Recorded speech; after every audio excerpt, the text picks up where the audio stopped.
സർക്കാർ സിലബസ് അനുസരിച്ചുള്ള പാഠപുസ്തകം പഠിപ്പിക്കാത്ത വിദ്യാലയങ്ങൾ പ്രവർത്തിക്കണമോ വേണ്ടയോ എന്നത് ഡിവൈഎഫ്ഐ തീരുമാനിക്കുമെന്ന് ഡിവൈഎഫ്ഐ സംസ്ഥാന പ്രസിഡന്റ് എം. രാജേഷ് പറഞ്ഞു.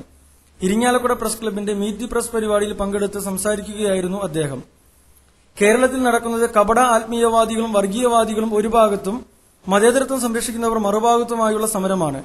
മതേതരത്വം സംരക്ഷിക്കാൻ ഡിവൈഎഫ്ഐ ഏതറ്റം വരെ പോകാനും തയ്യാറാണെന്ന് അദ്ദേഹം പറഞ്ഞു. പുസ്തകം കത്തിക്കുന്ന അക്ഷരവിരോധികൾക്കെതിരെ പ്രതികരണം ഉയർന്നു വരണമെന്നും അദ്ദേഹം പറഞ്ഞു.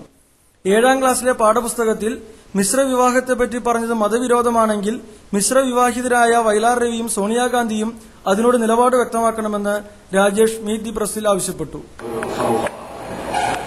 ജാഗ്രതയോടുകൂടി മാധ്യമങ്ങൾ പ്രവർത്തിച്ചുകൊണ്ടിരിക്കുന്നു.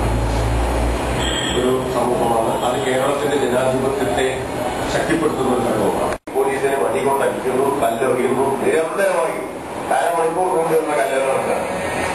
ഇതിനെങ്ങനെ സമരം വിശേഷിപ്പിക്കാൻ? ഒരു സമരത്തിന്റെ വളരെ തീവ്രമായിട്ടുള്ള ഘട്ടത്തിൽ ചിലപ്പോ അങ്ങോട്ടുള്ള ചില സംഘർഷങ്ങളുണ്ടായി വരാം.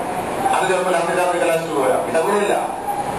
ഇവിടെ സമരമില്ല, മുദ്രാവാക്യവിളിയില്ല, ഒന്നുമില്ല. കൊലവിളികളും ആക്രോശങ്ങളും കല്ലെറിയും മാത്രമാണ് നടക്കുന്നത്. ആ സമരത്തെ ചില മാധ്യമങ്ങൾ ഇപ്പൊ ന്യായീകരിക്കാൻ പെടാപ്പാടില്ല. SFI സമരം ചെയ്തപ്പോൾ കേരളത്തിലെ ഒരു പ്രധാനപ്പെട്ട പത്രം വേണ്ടി എഡിറ്റോറിയൽ ഇവർക്ക് വേണ്ടത് സൂര്യൻ കഷായം എന്നായിരുന്നു.